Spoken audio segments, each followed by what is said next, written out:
Okay, you guys, you know I love hip hop. And even though we're coming off the celebration of last year's, the 50th anniversary of hip hop, we still got a lot more to discuss, especially when it comes to women in hip hop. And my guest today is going to handle all of that, Nadirah Simmons, right here on The Frequency.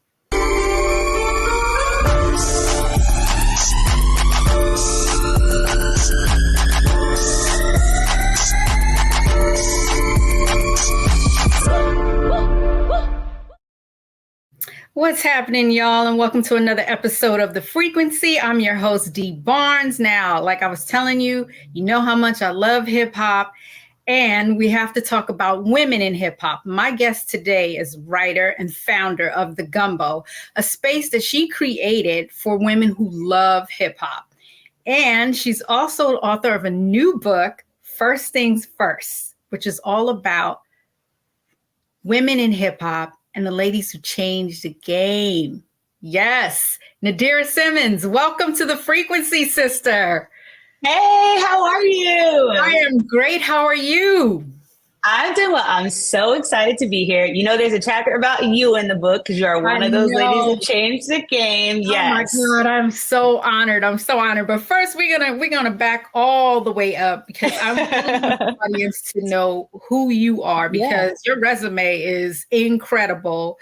Thank you. I'm serious, all the things that you've accomplished. And, I really want the audience to get to know you because one of the things I find fascinating about speaking to any guest is finding out all the little things that help take them on this path and their journey to where they are right now. Everything that led you to writing this book. So first we got to talk about, where did you grow up? What area? I grew up in South Jersey in a town called Burlington, right outside Philadelphia. It's technically a Philadelphia suburb. I learned that a few years ago and I was like, that makes a lot of sense. So that's why I remember I went to New York and I said, I said water, and they're like, what did you say? And they're like, where are you from? Are you from Philadelphia or South Jersey? I'm like, yeah, I definitely am. Wow. That's where I grew up. A lot of Philadelphia influence, but also a lot of, love for Jersey and learning about house and Jersey Club and all of those influences there. But yeah, South Jersey has a very big impact on me. Okay, so when did you fall in love with hip hop? I would say my dad always tells me that when I was like 2 or 3 years old, I was in the back of he had a red Nissan Altima, and I he love would this. play Imaginary Players by Jay-Z. And I was really, really little. And he was like, Wow. he's like, you knew all the words. He's like, that's probably why you talk so much now. He's like, the way you were able to pick up the words. He's like, you would just be in the back in the car seat jamming. So I think that for me was it was always something that was a part of me. And even when I think about my upbringing, hanging out with my dad's dad, he is from Philadelphia. He was so big on Philadelphia soul. He also loved hip hop. So I would be in the car with my dad listening to rap and listening to, hip hop soul and all those different songs. And then I would get in the car with my grandpa or come to his house and hang out. And he would be playing like the songs that sampled them. So I'm listening to a lot of Philadelphia soul artists, listening to Harold Melvin and the Blue Notes, listening to the Temptations, listening to Phyllis Hyman, listening to Teddy Pendergrass. And I'm able to make those connections. So I think that for me was really like, wow, I love this music. And then on top of that, my uncle, he owns a barbershop in South Jersey. So being in there and hearing the hip hop debates from 5, 6 years old. My dad owned a hip hop clothing store for a while in South Jersey as well. It was named after our area code. So I would go with him sometimes to the different showrooms where he would pick out the different clothes from the different hip hop fashion brands. So it just kind of all connected. And I love TV. So I would watch the variety shows and see the performances and interviews. Yeah. I got to jump in there for a minute because this is amazing to me because Thank you. Listen. You named your father, your uncle, grandfather. I think these are all male. These are all men who love hip hop. Now, when you think about that and how it's reflective of women in hip hop and how women are treated and the misogynistic things that goes on in hip hop, I find it very fascinating that all of your influence were men. Now, did you guys have the discussion? Did they kind of censor music around you? I mean, please. Yeah. The great thing, I think the great thing, and my mom, she's a huge hip hop fan as well. And with her, okay, because you didn't mention mom. See, you didn't mention mom at all. We got to get all of the. Yeah, so she's from Maryland. So a lot of the go-go and the rapping over, those beats and those songs, that's where I would get that love for that from. So all of that was connected. And I think, growing up and being around my mom and dad, and if we're in the car, like I would be in the car with them and they would play a Little Kim song and they would play a Foxy Brown song and they would play, a lot of different things. And the one thing I always tell people this that I really appreciated about my parents, and I know your parents are not supposed to be your best friends, but my mom and dad were so instrumental in making sure things were age appropriate for me at whatever stage I was in my life, but also explaining things to me if things weren't cool or if they felt like something was foul or if somebody said something in a song and said, hey, this is inappropriate and this is why. And as I got older, the conversation might have opened up a little bit more to, okay, now I can give you a little bit more detail because I want you to still be able to enjoy your childhood and your youth and have context for things, and you'll get more context with things as you get older. But I definitely think that, when I think about the misogyny and misogynoir, like I have conversations with my mom and dad to this day about stuff that we'll see happening. They're like, that's dead wrong. And this is why. And I remember having those conversations when I was 10 and when I was 7 and 15 and when I was 20, so they always kept me in a good space to let me know what's appropriate, what's not appropriate, the stuff that people are doing that's just dead wrong, and also how to navigate within those spaces. Because, sometimes you love something and it has those parts of it where you're like, exactly, this ain't cool, dang. And I'm really thankful for mom and dad for that. Oh, absolutely. I got to give them props because I disagree. I think your parents should be your best friends. I agree with that. And, those of us that are lucky to have that, it's a definite, you can see the difference in the grounding of that person's, whole structure, their whole personality. I was raised by a single mom, but she's my best friend. And I love that. We had those conversations a lot too. And I grew up a little bit in New Jersey. So have some I was more up, Lodi, New Jersey, and Okay, yeah. Patterson, New Jersey, which was, rough. Okay, yes. Teaneck, New Jersey. So we kind of moved around, but I was definitely, so I got that Jersey influence. So I love when that. when you were going to school and high school, for instance, or thinking about where you want to go to college, what were some of your influences? Like what brought you to that stage of saying, I want to be a writer? Or did you know you wanted to be a writer? Yeah, well, I definitely think, even when I think about my dad saying you were just born to talk, because why are you 2 years old knowing all of the words to this Jay-Z song? But Right. my mom and dad, they always said that I would just be good at journalism. They were like, you love history, you love to learn, you love to share history with people, you love to talk about things, you love to engage in dialogue with people about a lot of different things. So my mom and dad were very much like, you should be a journalist. Like, that should be what you do. And I remember I wanted to go to Penn State, got into Penn State, and conversation that happens with many of us kids, where your parents are like, that's a little too expensive. Like, we don't know about that. And I wanted to get out of Jersey just because I'm so interested in seeing the world. There's so much happening. There's so much to do.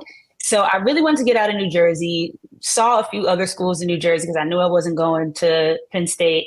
Didn't like none of those. Kind of really didn't like the other ones that I had gotten into. And it was a week before you had like the deadline. Like, you got to decide if you come in here or not. So my parents we're going to go to Rutgers. Like, let's go, see what you think. And I was like, I'm not trying to go to Rutgers. Everybody in New Jersey goes to Rutgers. Like, I don't want to go. I applied to Rutgers too. Yeah, Misty, I was like, I do not want to go here. But I got there. I think it's something in the water to make you apply. Literally. But I got there and I loved it. I was like, this is amazing. The journalism, the Sky School is what they call it, the School of Communication and Information. And they have the journalism and media studies major. There was so much. And Rutgers in New Brunswick, it's like its own town. So there's 4 campuses, technically 5, but Cook Douglas is 1. You have to take buses to your class. So like, to me, I was like, this is really cool. This feels like kind of what I want. I want to be close to New York City. And while I was at Rutgers, I did Rutgers radio. I also did a little bit of sports journalism. Wow. I like VH1, Daily Show. And then I kind of got to a point where in my journalism classes, I always tell the story because I always remember it, but we were talking about, how to accurately report on what's happening in the news. And I remember something that happens so frequently in this country. There was a school shooting.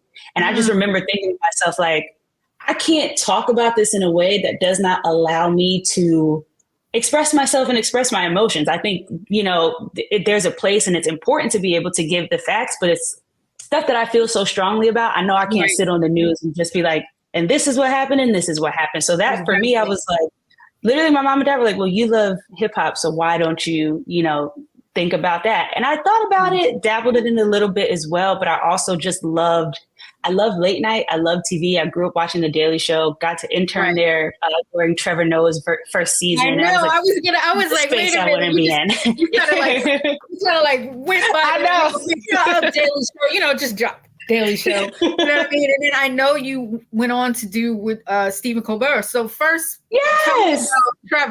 tell me about Trevor Noah, The Daily Show. How was that experience?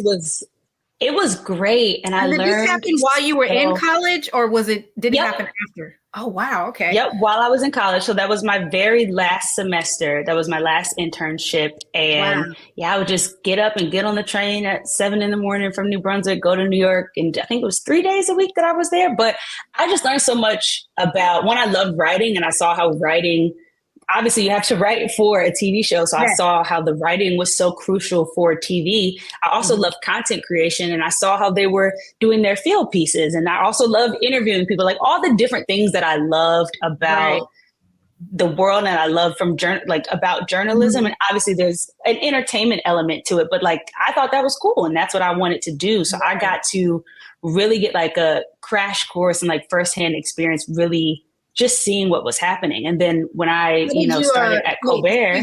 Hold on, before you start about Stephen, how did you navigate during the writer's strike? How did you navigate your career during that? Yeah, the writer's strike was, it wasn't it was very odd because I also went to LA to work on the book. So I was like, I'm going to get out of the East Coast. I want to hang out here and write the book. And I kind of saw LA in its like, fullness, and then everything immediately shut down. I think thankfully I was able to kind of navigate it in a way because I had prepared myself to not work for a year while working on the book anyway. Right. And that timing coincided. But even when I would want to like get, like a small little job here, maybe I'll do this. Like there was nothing. And a lot of my peers and a lot of my friends, it was insane, but it was also beautiful to like go outside and, see people striking and seeing people like on the street and coming together and to donate money. And I think a lot of people, and what I love, a lot of people thought they weren't going to get what they asked for or remotely close to what they asked for.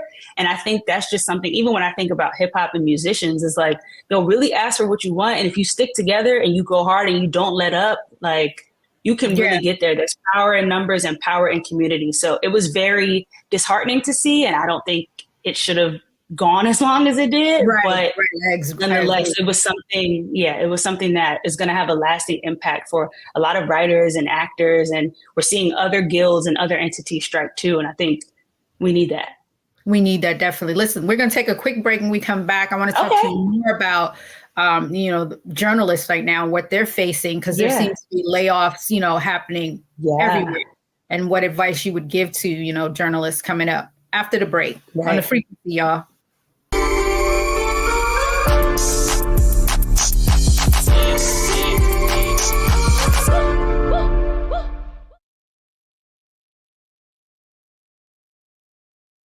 Black Star Network is here. Oh, no punch! I'm real revolutionary right now. Thank you for being the voice of Black America. All momentum we have now, we have to keep this going. The video looks phenomenal. See, there's a difference between Black Star Network and Black-owned media and something like CNN. You can't be Black-owned media and be scared. It's time to be smart. Bring your eyeballs home. You dig? Hatred on the streets, a horrific scene, a white nationalist rally that descended into deadly violence. White people are losing their damn minds. As an angry pro-Trump mob storms the U.S. Capitol, we've seen shots. We're about to see the rise of what I call white minority resistance. We have seen white folks in this country who simply cannot tolerate black folks voting. I think what we're seeing is the inevitable result of violent denial. This is part of American history. Every time that people of color have made progress, whether real or symbolic, there has been what Carol Anderson at Emory University calls white rage as a backlash. This is the rise of the Proud Boys and the Boogaloo Boys. America, there's going to be more of this. Here's all the Proud Boys, guys. This country is getting increasingly racist in its behaviors and its attitudes because of the fear of white people. The fear that they're taking our jobs, they're taking our resources, they're taking our women. This is white fear.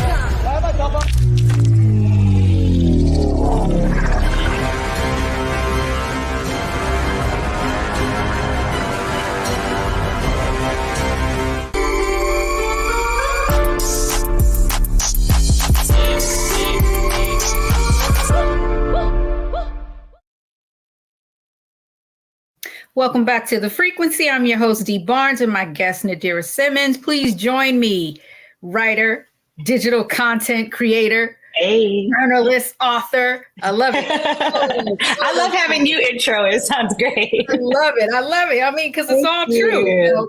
Right after the break, or right before the break, excuse me, we were talking about how journalists are facing all of these challenges right now with, coming off the writer strike. We just had like a couple of months of stability, and now like happening. What are your thoughts on what's happening in the journalism community?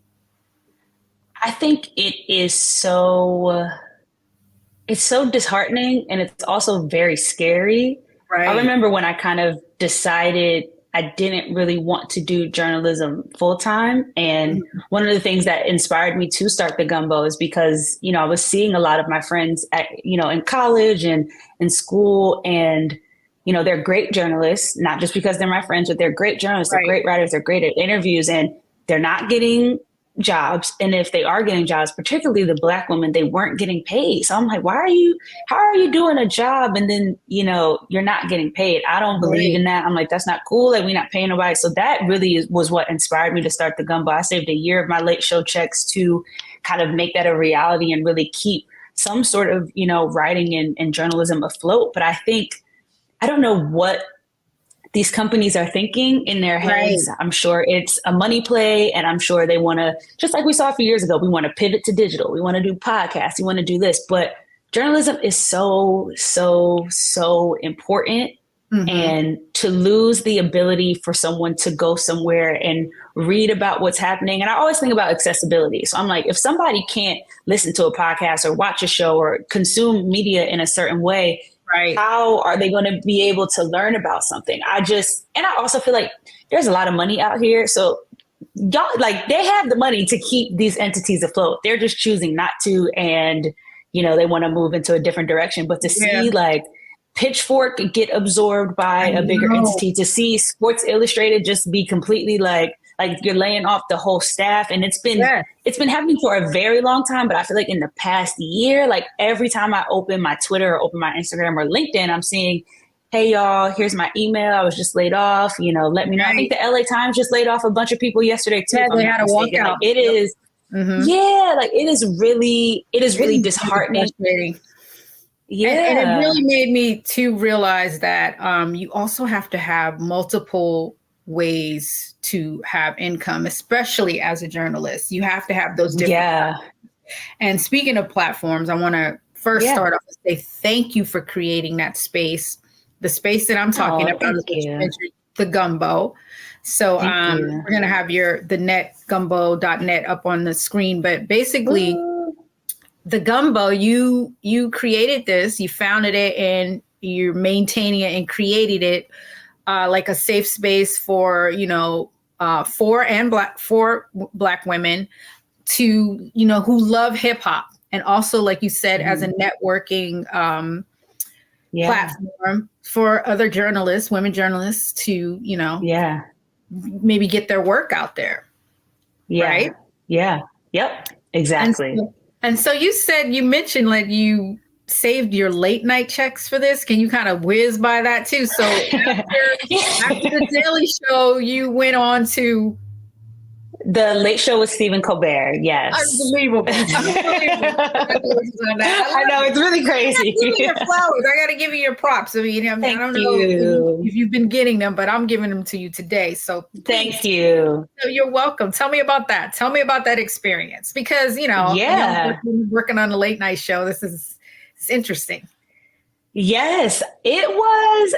Honestly, the way it happened was so crazy. I feel like I was applying for jobs all summer. And this is something I always tell everyone I meet, especially like interns or younger people, like no matter what you do that job as like to the best of your ability. Do it amazingly. And at the Daily Show on Wednesdays, I think was my day, I was in the control room. And the control room intern has to make really, really, really, like they have to make fruit plates. And I was like, when I go pick up my fruit and make the fruit plate for the crew, it's going to be the best fruit plate they've ever seen. When I sharpen these pencils, they're going to be the sharpest pencils. And I just wanted to do everything amazingly. So by the time I applied for, it was an apprenticeship program at the Late Show, a year-long program. By the time I applied for that, I got on camera to do my interview, and they had already heard about me from I think she's the executive producer, Jen, at the Daily Show. And immediately after that call, I got the position. So for a year there, I kind of got to bounce around through different departments and learn about the talent department and, you know, learn a little bit about digital. And digital was really where I was like, this is great. I get to write and I get to work with Steven really closely, and I get to work with all the guests really closely. I get to create content. I get to be downstairs and, get the Instagram stories. I get to do a lot of different things. And I think just being there, especially you're working around all these people who are like legends, not just in the late night game, but the TV game, period. Right. They're also, older. They've been around. They have so much under their belt. And the one thing I always say is I'm so grateful for everyone there is because they taught me so much, and they were always down, whether I wanted to go to one of the writers like, hey, I have a question about a bit. They're like, okay, like come up here after lunch. Or if I had a question for Steven, hey, come in right after my meeting. Like everyone was just so amazing there and so great. And I think that helped me, even though I wasn't really writing at that time, that helped me want to create a space where, one, I could be a good leader, just like the leaders that I'm around. Two, I'm giving people the space to really grow, because I grew there from an apprentice, which was a year-long program, to literally staying and then leaving as a producer in the social media and digital department as social producer. So really getting the opportunity to just grow and be great. I know that, you know, late night is hard. There's a lot happening. It's long days, especially when we do those live shows during election time. Like it is long hours and hard work, and just getting to be there and experience that and learn from them and getting to network and meet people. Like, why am I in a room with Robert De Niro? Like, this is crazy. I'm producing a bit like Issa Rae. Like, okay, cool. Like just the trust that they had in me as a young Black woman. That is something that I will never forget, and I'm so grateful for it. And I'm sure people see me, I sing their praises all the time, but I love all of them. There's so many names to name that I don't want to name any, because I know I might forget somebody, but yeah, so shout out to all of them and Steven. This is what I'm talking about. Like all of these things that happen in your life that brought you to this point. And this is your first book that you wrote, right? Yes. Yeah. Your first book, and it's called First Things First. Yes. Congratulations. It's coming out on the 30th. Right? The 30th. Yep. Right. Oh, yes. Here we go. Hip hop, ladies that changed the game. Let's get into this. Let's get into this. First of all, the cover is excellent. Who did the artwork? Thank you. So Monet Alyssa, I think is how I pronounce it, Monet Alyssa or Elisa, but follow her on Instagram, Monet_Alyssa. She is amazing. And my team kind of had like a whole Rolodex of artists. And, you know, I was like, all right, let's find a Black woman. Like, which one's a Black one? Let's pick them out. And, you know, they sent me like her website. We went through everything. And I was just like, this is great. This is really just like the design and the vibe that I want to capture. I want it to be fun. I want it to be exciting. I want it to be colorful. I want it to pop out. So yeah, so shout out to Monet. Okay, so let's get into the book now. What inspired you to take on this particular subject? I mean, not just women in hip hop, but to address all of the women, the history of it, because I feel like, especially during the celebration last year, like a lot of the history of women were not highlighted as much. You know, there was a lot of inclusion, but it just wasn't enough. I agree. I want you to speak more than me about it. Go ahead. Talk to me about this book. Yeah, I feel like there are, first of all, there's so much more to do and to be done. And I want everyone watching and listening to this to know that we can do a hip hop 51, 52, 53, 54, 55. Like we can do something every year. But I think for me, with the book First Things First, and kind of taking this idea of first, and not to really put it as, hey, this person is the best or the greatest. Because I think sometimes when we think about someone being the first, they're like, oh, well, forget everyone else that came after them. No, I really wanted to show people, for example, with your chapter, when we think about the ways in which women are able to host shows and interview artists and to have a space and to have a platform, a lot of people are watching older episodes of Pump It Up, and that foundation was laid from you being the first woman to do that on broadcast television. So I think just thinking about all of the foundations and all of the legacies, and a lot of times how much we do not know. Even, you know, I'm from South Jersey, so I listen to Philadelphia radio. Lady B is like the voice outside of my mom and dad. I probably heard her just as much as I heard my parents' voices. And she's one of the first women to record a rap song. So when I think about stuff like that and just her legacy, and now she's a radio titan, a lot of people aren't able to make those connections. One, because they don't have the knowledge, or, you know, because no one has told them about it. And I just, and I've said this a lot too, as I've, you know, talked to people about the book, is as a Black woman in America, like sometimes it's hard for me to figure out where I come from. It's hard for me to figure out what, you know, my family history and my ancestors, or, you know, whatever it is I want to know, because things weren't documented, things weren't recorded, or people were just like, oh, we don't need to record nothing about them. We don't care.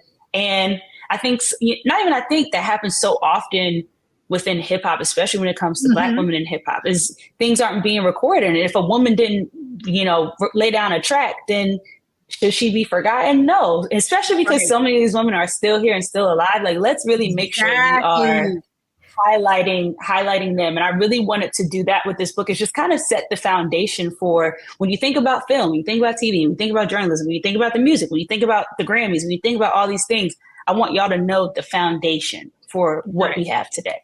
Okay, well, hold that thought right there. We're going to take a quick break. When we come back, we're going to start breaking down the chapters and getting more into the book, because this is exciting. Ooh, right back on Frequency, thank you.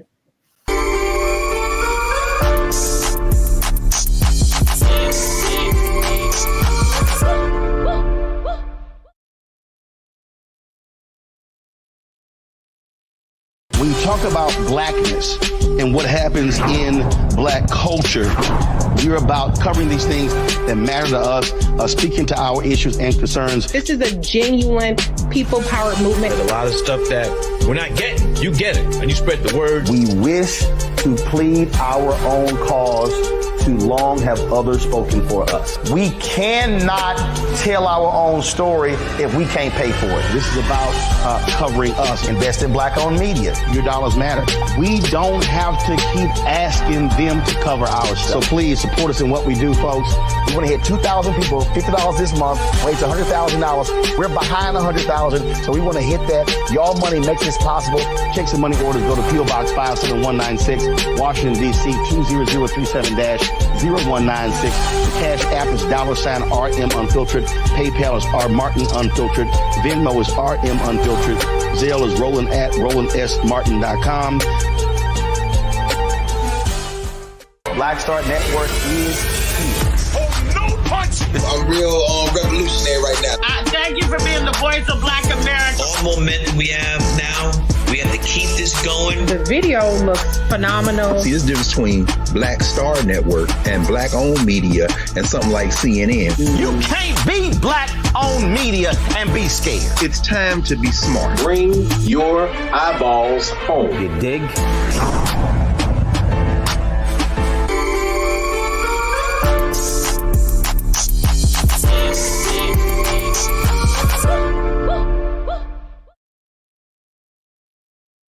Back right here on The Frequency. I'm your host, Dee Barnes, and my special guest, author and founder of the Gumbo, Nadirah Simmons. Please join me. We were just getting into your book, First Things First. And I want to say, first of all, thank you for writing this. I find it crazy that it's your generation that's really documenting our history. When you think about it, it could have been, the women that actually are doing the work. But we're so busy, and when I say we, I'm part of that crew, so busy trying to preserve our legacy. Yes. Or even let it be known that there is some type of legacy, that we're not even thinking past that. Well, I might as well document the history. There's only one in particular I can think of right now that's actually working on that, and that is MC Debbie D. Yeah, she does not play. She does not play. She is one of my favorites, one of my mentors. I love her and respect her so much. And when I got the opportunity to meet her, it was like a big deal for me, because a lot of people look at hip hop and they only see the generation, and which is my generation of, the Salt and Peppers, MC Lights, the Moni Love, the Tifas, the JJ Fads, the Oaktown 357s. They only see that, but they don't think about the generation that came before, except they always mention Shantae. Yep. They don't talk about, MC Shyrock. They don't talk about Lisa Lee, Debbie D, Lady B. You know what I mean? Yeah. Pebbly Pooh, the Mercedes Ladies, all of these women. And one of the things too, I wanted to say that sometimes too, when you're the first, there's so many challenges and roadblocks and things that happen, because you're navigating this territory for the first time by yourself. There might not have been someone else that you can follow in their footsteps. For me, a big influence, for me, was Downtown Julie Brown.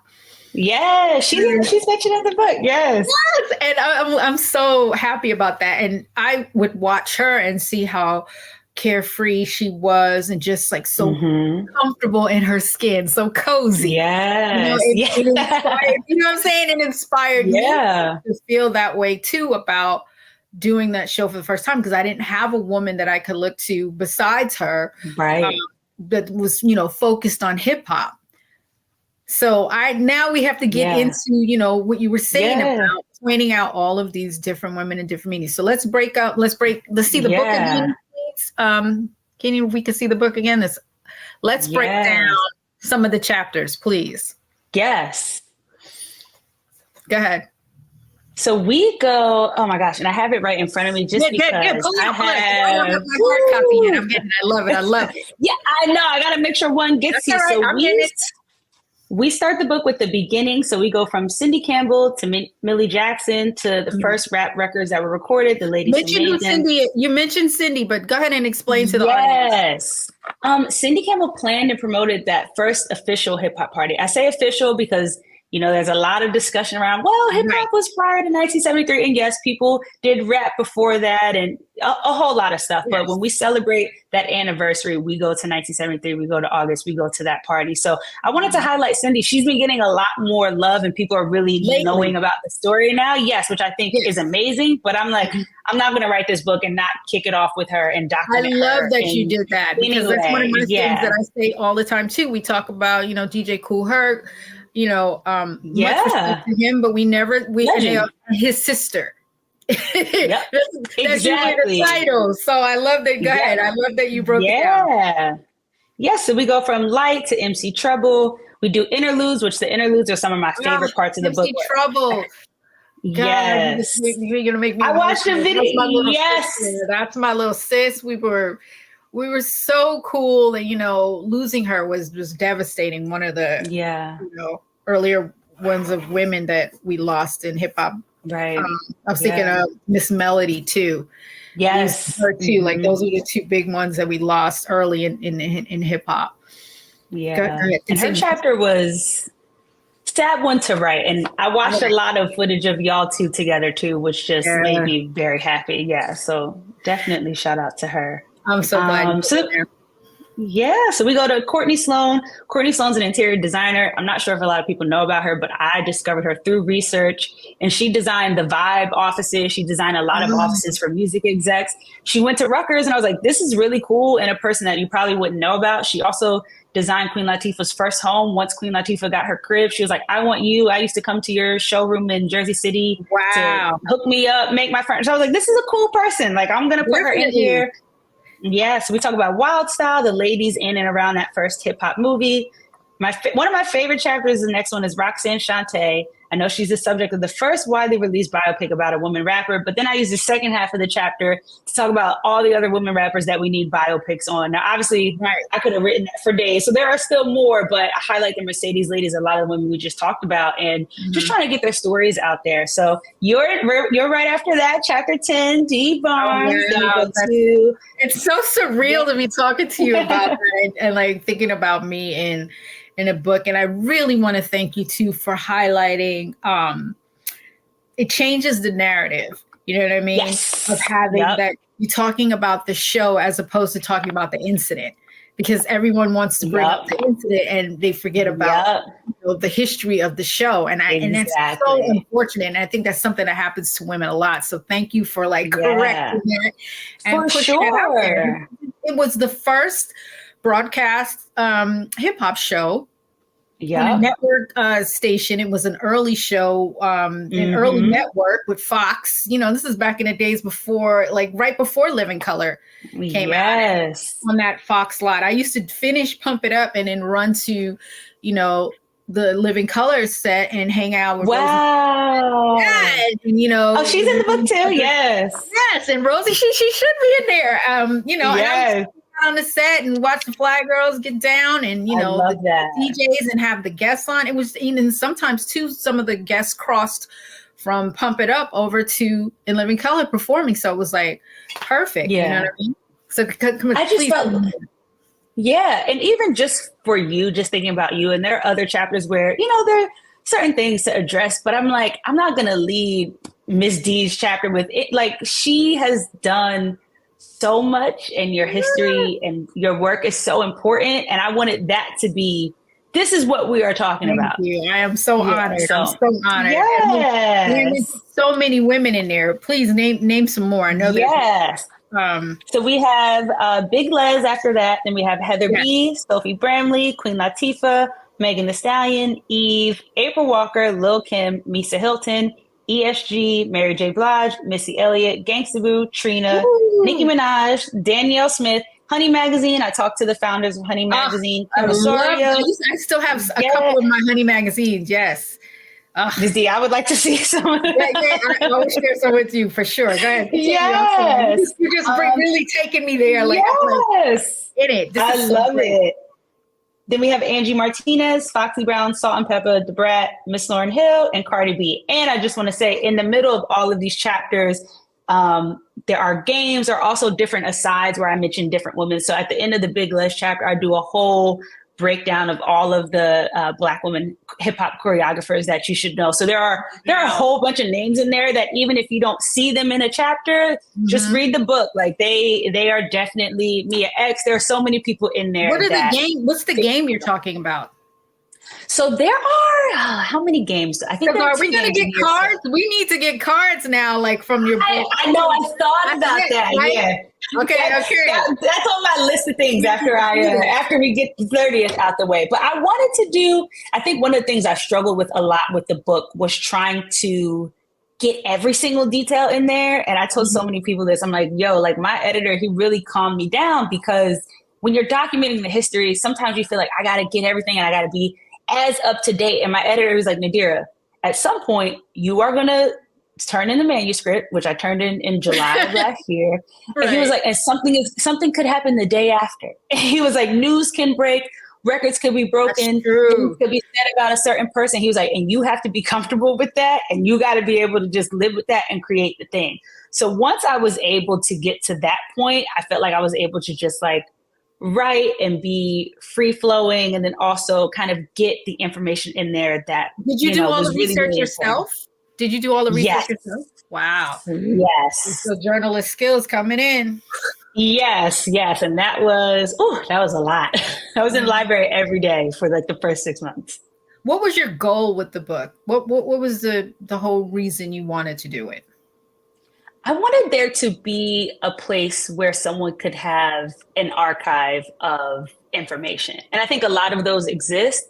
I'm just a big fan of having different ways to access information. So, you can go on the Gumbo, you can go online, but even though a lot of people have smartphones today, iPhones today, I don't know if everybody has the ability to go online and access that.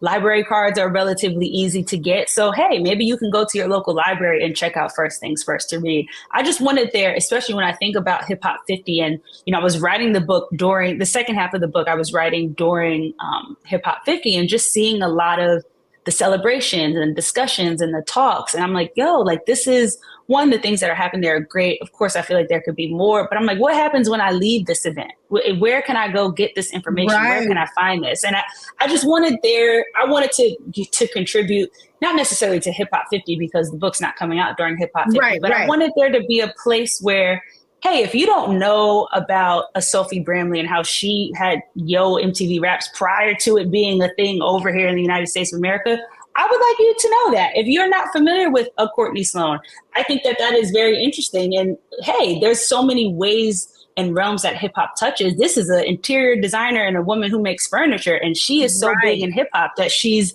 doing all those different things. I guess that's the other thing too, is I wanted it to inspire. I wanted people to feel like, because I love hip hop, I'm a TV girl. I'm not really in the journalism space in the same way, but I wanted to show people that not only has hip hop touched so many different realms, but there are so many different women who are responsible for hip hop being in these different realms and different spaces. So that was the big thing. And then even when I think about the Big Les chapter at the end, because Big Les has done so much. And at one point, her chapter was so long. I was like, Nadirah, I wrote 20,000 more words than I was supposed to. Type receipts for her. Her resume is so long. So I decided to do a crossword puzzle at the end of her chapter. Nice. And instead of me giving you so much more, because you've already read a lot, okay, now I'll try to fill this in and learn. Because so many, like I said, my hip hop memories in the car with my dad, or like in the car with my mom, or at home with my mom. She's putting a CD in.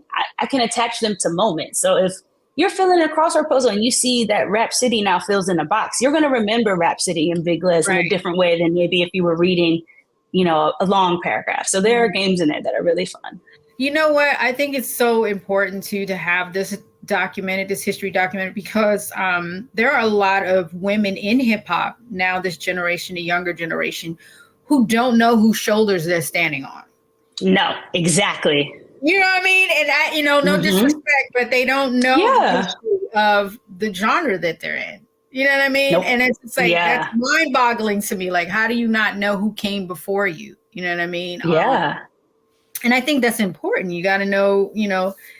You should. You got to know so that you can navigate your way through this career. You know what I mean? This culture. And that's another thing, too. People lose sight that it is a culture. It's not just. Yes.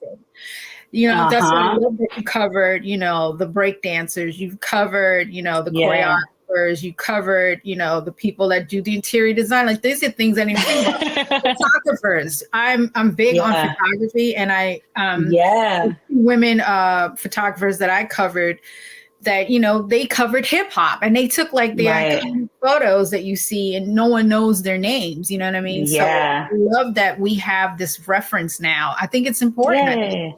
And it's something also that can translate into schools too. Yes. You know what I mean? And I love the idea. And I love the idea that, you know, also with the game, you know, the cards and just the knowledge. I think it's important to have this history documented. And I think it's even more critical when it's, you know, women documenting women. I think it's so thank you for your work. I mean, thank you. So I'm excited. I mean, you have all of these chapters in there. And when did you start the project? So I started it July of 2022. So it was a full year. What inspired you? What made you go, this is what I want to do. Like, I'm going to write it about this. Yeah. I had to be one like catalyst. Cause I know, you know, the history. I mean, you have the website, the Gumbo, which is like a safe space for us to go, you know, and talk about it. But what was the catalyst that said, you know what, I'm going to document this? I really feel like the catalyst for me is kind of in line with the Gumbo. It's just, and that, and also just being on social media and just seeing people post things that just aren't correct or don't have the full information. And I'm like, this person actually wasn't the first person to do it. And like, this person did not create this. So I definitely wanted to contribute to that overall. See, that's perfect. Okay. All right. We're going to take a quick break. When we come back, we're going to talk about what's in the future for you and, you know, what's next. What's the next book? Yes. Frequency, y'all.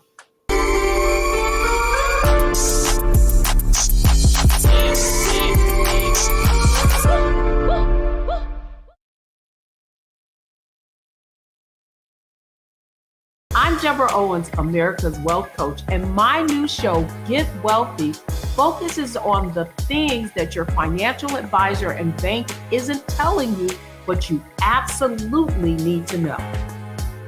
So watch Get Wealthy on the Black Star Network.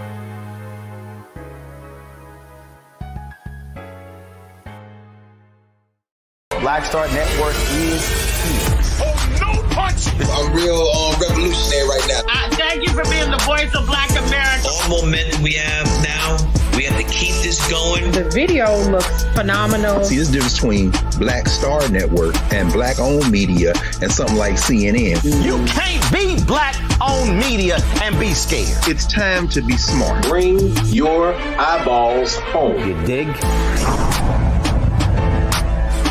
When you talk about blackness and what happens in Black culture, we're about covering these things that matter to us, speaking to our issues and concerns. This is a genuine people-powered movement. There's a lot of stuff that we're not getting. You get it, and you spread the word. We wish to plead our own cause too long have others spoken for us. We cannot tell our own story if we can't pay for it. This is about covering us. Invest in Black-owned media. Your dollars matter. We don't have to keep asking them to cover our stuff. So please support us in what we do, folks. We want to hit 2,000 people, $50 this month, raise $100,000. We're behind 100,000, so we want to hit that. Y'all money makes this possible. Check some money orders. Go to P.O. Box 57196, Washington, D.C. 20037-0196. The Cash App is $RM Unfiltered. PayPal is R Martin Unfiltered. Venmo is RM Unfiltered. Zelle is Roland at RolandSMartin.com.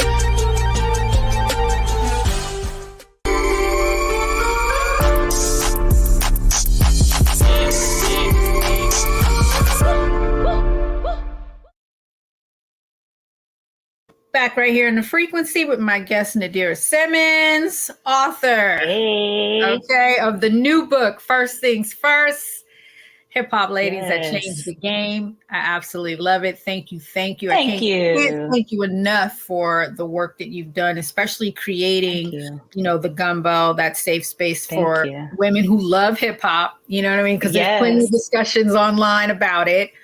And, just you creating this space. Now, when is the book released again? On the 30th, right? January 30th. I can't believe it's about to be here. Where can we order the book? Like where you can order the book wherever you get your books. You can support your local independent bookstore. So if there's a bookstore you really like, please go there and support them, because I love a good indie. I love a good Black-owned bookstore. Right. But anywhere you get your books, anywhere you previously purchased books, they have it. I love it. I can't wait to get my actual hard copy, and thank you so much for including me in there. It's just so of course. so humble that it just makes me like I'm blushing and laughing and thinking about it. But you know what? You had to be in there. Yes, you did that. You see Nash when I'm like, you know what? You go, girl. You did that. Yes, exactly. That's what I'm saying. And I think it's so important for us women to document our history. I mean, it would take your generation. Like I'm telling you, like a lot of these books that are coming out, a lot of things that's being documented. I love that. From the women that grew up in the music. What are you listening to right now? Oh my gosh. I feel like I listen to so much old stuff. I'm not gonna lie. Sometimes I get, I mean, obviously I listen to any new Lotto, new Meg, new Cardi, new Nick, anybody that's coming out. I listen to the new music, but I just always, I love Lil' Kim. She's one of my goats. I always go back to streaming her. I love Missy. I think Missy is so amazing, iconic. I always listen to her. I was so happy she, got inducted to the Rock and Roll Hall of Fame. I mean, that was so amazing to see. And recently, Queen Latifah just got the Kennedy honors. I mean, it's amazing. I love seeing women in hip hop get the respect, get their flowers, get their just due, because it seemed like it's taken so long, just for us to get that. Very long. You know what I mean? Very, very long. For us to get that recognition. So I'm happy whenever it happens, and I love seeing Black women like you, platform that. I wish you nothing but success. Thank you so much. So excited. Next it'll be, the docuseries. That's what we're trying to do. It'll be the docuseries, First Thing First, because we should celebrate this. It should be celebrated, and there's a couple of people in there too that I'm ashamed. Like I was like, oh, I didn't know about that. So I think it's definitely something that's, we need it. We need it. You feel that space. You feel that space for it. That means a lot coming from you, because you are the GOAT to me. You know so much. You've done so much. You've contributed so much. So if you say it's good, I'm like, we good. It's good, y'all. And y'all better order it. You know what I'm saying? And we got to be talking about it on the Gumbo. I'm going to be all up in the comments. For sure. So I will be there. What's next for you? I would like to take a nice little vacation, honestly. I'm like, you can't take a vacation. There's no such thing. I know. I'm like, just a nice little week away to go to the spa. So I'm going to plan to do that. And then, like you said, I do want to turn it into a docuseries. I would love, I'm just such a big fan of having things in so many different mediums. I want someone to be able to listen to the book. You have the audio book. You can read the hardcover book. You can get the ebook. And now, okay, someone who might not have had all those things or even known that this existed might be able to watch this online or on TV. So that's kind of the next phase. And I also want to do a book on the intersection between hip hop and television. Those are my two favorite things. It's something that I just love so much. And I love that idea, because I think about the influence that, you know, television and hip hop had on me. Like, I remember, and mostly for me too, it was music videos, because I came up in that. Yes. Era. So I remember we had, like, I don't know if you remember Friday Night Videos. No. There was a show called Friday Night Videos, and it used to be hosted by Jesse and Angie from All My Children. Were they on All My Children? Remember? Do you remember? This is probably like over I know All My Children. Back in the day, you know. So Jesse, they were the black couple on All My Children, and they hosted videos, like late night Friday night videos. You know what I mean? And then fast forward to Graffiti Rock. Yes, now that I know. Yes. These things had like big influences on me. I would love it. I told you earlier, you know, Downtown Julie Brown. So definitely like music videos. So I would love to see how you relate the hip hop with television, because I can't even. And, you know, I remember like when the first commercials were on, they were terrible. Terrible commercials that they used to have. Remember, like the Pillsbury Doughboy would rap. Yes, would rap. Young for this, but I remember, and I know my generation remember. This is like what? Yeah, like, what is happening? But that was like how they were like trying to, you know, integrate it into the mainstream of commercials. I remember there was back in the day too, was all these commercials with like break dancers in it and things like that. So I would love to see you writing with. You know, hip hop and television. That's going to be great. And then hip hop and movies too. Even though you touched the thing. Right? You touched on it in the book too. Yeah. With there's a lot. Yeah. I feel like there's so many more movies we need. There's so many that have been made. But when I think about a Queen Latifah, like for me, I listened to her, thankfully, because I had, you know, my mom listening to me on TV. I had my dad listening to her. But when I would get my hair done on Sundays, my mom and I would sit. That's one of like my other biggest childhood memories. She'd be doing my hair. We'd be watching Living Single. So Queen Latifah for me initially was the actress. I knew she rapped, but when I was consuming her, she was Khadijah, you know, and then she's in all these movies that I'm going to see. So I think that, just thinking about all of that, and then working in late night and knowing the impact that Arsenio has had, and you know, why we have the performances in the way. I just feel like there's so much there, which also lets me know that would take that book's going to take a while, a lot of research, a lot of interviews, but I just think that it would be really, really necessary because, again, to that point of impact, people have done a lot. It's so funny that you said about late night too, because initially I always consider myself girl interrupted when I was working. But my goal was to take that, pump it up and turn it into a late night show. I wanted to be that woman on television late night. That was my goal. And then also I wanted the first hip hop awards. Like I was trying. This is prior to I think the Source Awards, or maybe right around. But I wanted pump it up to do like an award show, and I have all of these different ideas, and they were just like, like okay, maybe. These are things that I wanted to do. So I can see where you're going with the book, and I think it's going to be excellent.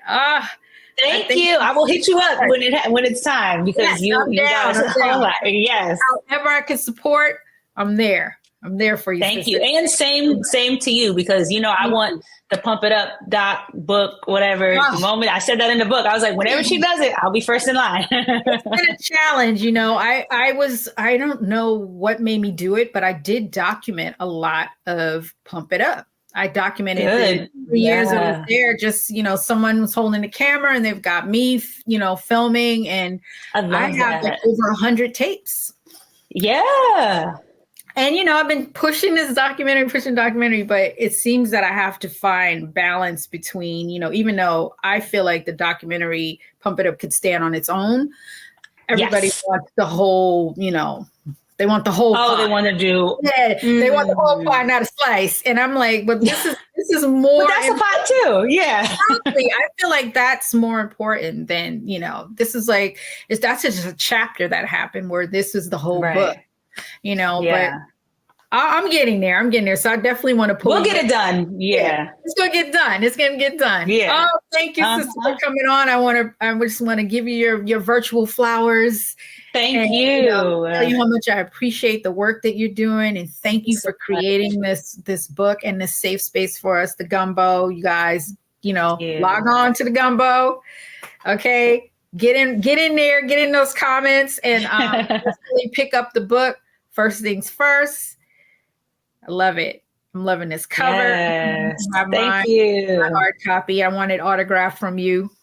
Yes, I'm going to hit you up after because I got a whole bunch in front of me. That's what my laptop is balanced on too. So I'm going to sign one. I know, right? Mine is on a book too. So definitely. Well, thank you. Thank you for everything you're doing. Thank you for the work. And I wish you continued success. And you definitely got to come back onto the frequency. I'm so down. Update us on what the new segment will be. Okay. Yeah, and thank you so much. Thank you for having me. And again, thank you for all that you've done and continue to do. And congratulations on the frequency. This is amazing. Thank you so much. Hold up that book one more time, please, so we can see that. Yes. First thing first. Okay, yes. First thing first. Let's get it. Let's get it. Thank you. I appreciate you. Thank you. Appreciate you. Okay, we out. Woo, hip hop. I love it. I do. And I want to give a special shout out to Nadirah Simmons for, writing that book, First Things First, and just coming on and talking about hip hop with us. And now when she gets to the next level, we're going to have her back and we're going to talk more and, keep it going. Thank you for tuning in on the frequency. Black Star Network.